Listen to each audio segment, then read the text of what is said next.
Okay, if you thought for a second that both Netflix and Riot were gonna let Arcane ride off into the sunset after 2 seasons, you were surely mistaken. So we have gotten the co-creator of Arcane, Christian Link, has confirmed that we are getting three, uno, dos, tres, upcoming sequel shows. How far along development is for the next series? Arcane Season 2 ended the story of Piltover and Zahn, offering definitive closure to many character storylines while also opening the door for new tales yet to come. Link previously revealed information about these upcoming projects, including that several are in the works. Some will continue the stories of characters from the first show. This means some familiar faces might be back in League of Legends' budding TV universe. Now speaking with Twitch streamer Necrit94. I've never watched that person a day in my life. Link confirmed the next three League of Legends shows after Arcane will take place in Noxus, Ionia, and Demacia.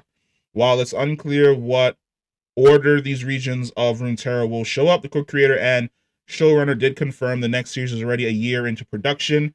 Check out Link had to say about the following upcoming shows.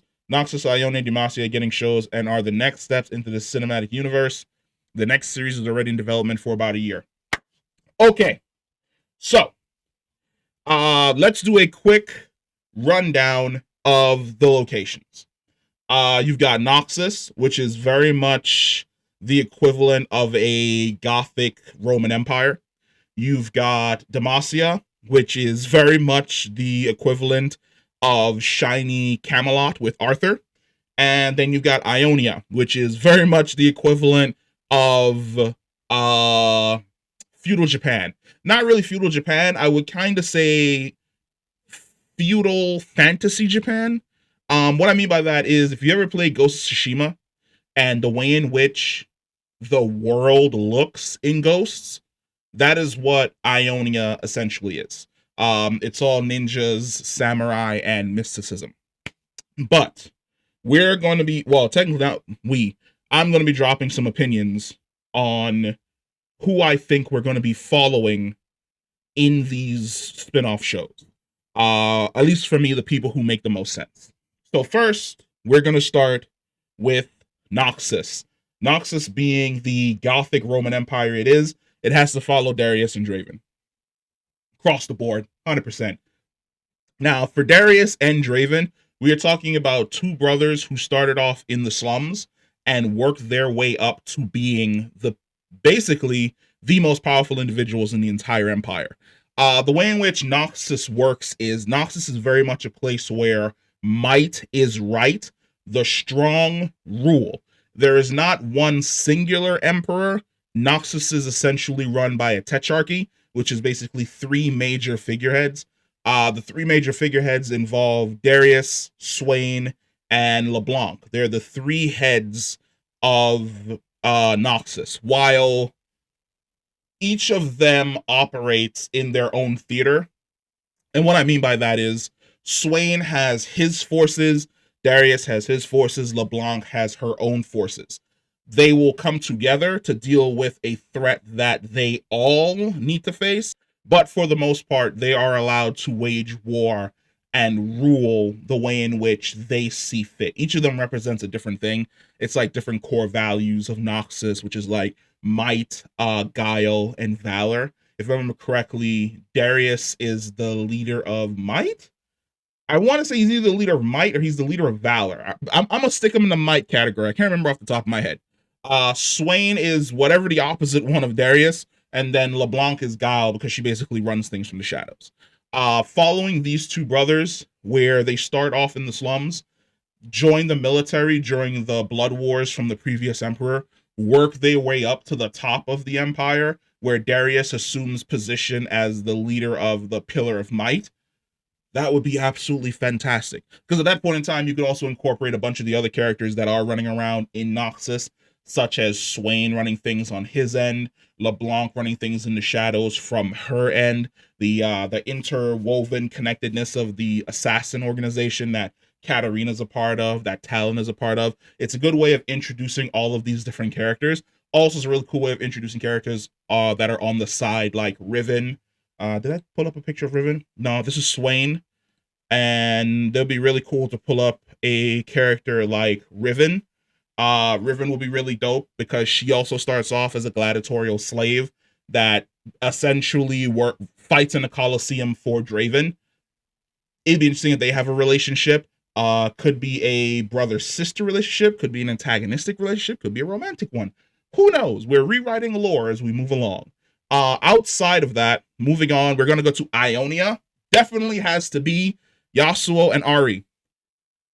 These two work so well off of each other. And then there's also like that hint of sexual tension between the wandering swordsman and the nine-tailed fox.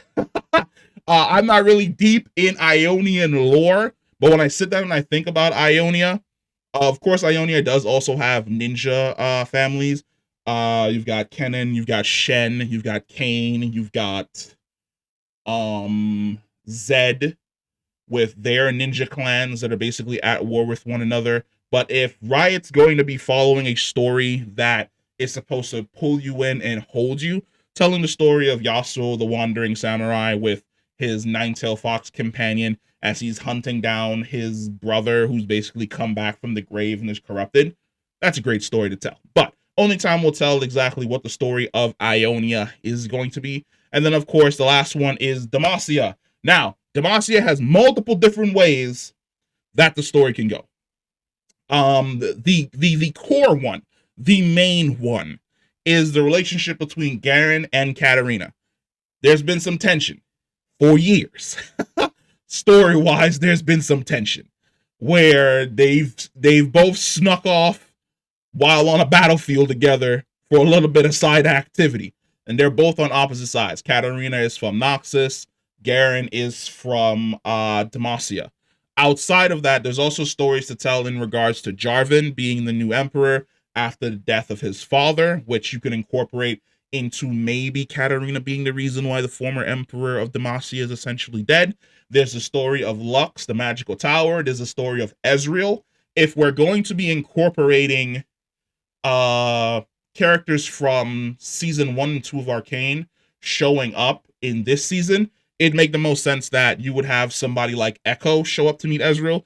Ezreal's his character in the game says a lot of stuff about time travel, where it's like, I've been here before, or maybe I haven't been here before yet. Stuff like that. It'd be great if you incorporate that with Echo, if Echo decided to essentially leave. If you chose not to go the Echo route, you could also incorporate Jinx into this, because if rumors are to be believed, fingers crossed on the rumors being believed, she was on that airship to go somewhere. Will she end up in Ionia? Will she end up in Demacia? Will she end up in Noxus? We don't know. But Homegirl is on a journey. And it would make sense that the person that she ends up being on a journey with could be somebody like Ezreal. I feel as though having Ezreal be the pretty-faced playboy with Jinx's more just chaotic nature would be really, really good for a story, just pairing them together to go loot tombs or go on like this grand adventure looking for something. That'd be super cool. But for Demacia itself, I feel as though Demacia itself should rotate most certainly around Garen and Katarina, while introducing characters such as Silas and Lux and J4 and Galio and stuff along those lines. But we're really not going to know anything until maybe next year. Like you said, one of the shows is already 1 year into production, which means when will we get that? We'd probably get that, if not end of next year, probably beginning of 2026. Yeah, so we're probably maybe a year away around this time from getting anything in regards to that show, or maybe a year and a half away. We'll see. Because these shows are extremely expensive, but the upside of the shows being extremely expensive, and them taking the time is the fact that they're really friggin' good, and there are a lot of stories to tell in the League of Legends universe. There was a complaint that a bunch of people had in regards to the rewriting of the lore. The lore isn't exactly getting rewritten.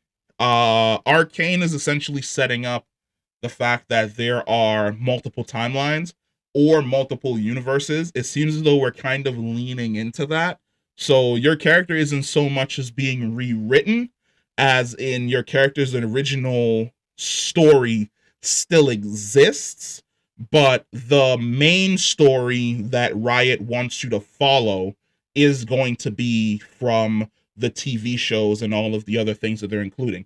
I am not sure if Viago is, I don't know whether or not Viago is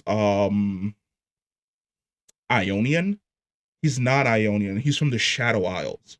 So I don't think we're going to be getting a Viago thing, but he's another character that I'd be really interested in following. The whole tragedy, doomed lover story is I eat that shit like popcorn. That hooks me and that keeps me there. You tell me that a guy destroys his entire kingdom for the woman that he loves, and he just loses his shit when he realizes that everything he did was for naught, but he still wants to find a way in order to bring her back even though he messed up. And I'm there for it. I'm 100% there for it. Doom Lovers is just up here for me. But let me know what you guys think some of the characters are going to be for these spin-offs for Arcane. Comment down below. If you're not familiar with League of Legends, now would probably be a really good time. There are a few spin-off games that you can play that are really, really good. Like I said, Legend of the Doomed King with Viago is really good story-wise, surprisingly. I would never suggest anyone go and play actual League of Legends, but the spin-off stuff is pretty good. I'll catch you next one. All right, peace.